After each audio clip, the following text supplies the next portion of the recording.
Good morning. My name is RAKSHA SHETTY. I am from Computer Science and Design branch.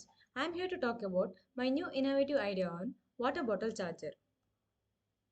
Introducing the innovative water bottle charger. This innovative device not only charges your bottle but also keeps your beverage refreshingly cool. With its integrated cooling system, you can enjoy chilled water or other beverages throughout the day. Perfect for staying hydrated and energized in any situation. Both water heating and cooling operations have various applications including household water supply, industrial processes, HVAC systems, and maintaining specific temperatures in various settings.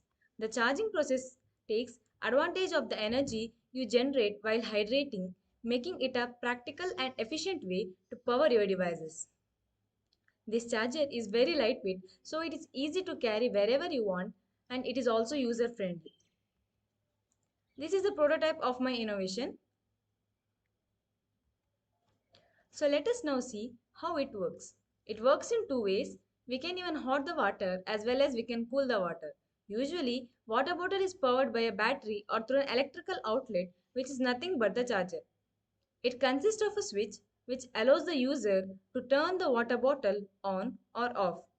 It has very good temperature control system which regulates the temperature inside the water bottle. These bottles have double-walled insulation that acts as a barrier to prevent heat transfer. This insulation helps to keep the contents cool by reducing the exchange of heat between the liquid inside the bottle and the external environment. It consists of an LED indicator which usually shows the user whether the water inside the bottle is heated or not. After it gets heated, it turns off automatically. Thank you.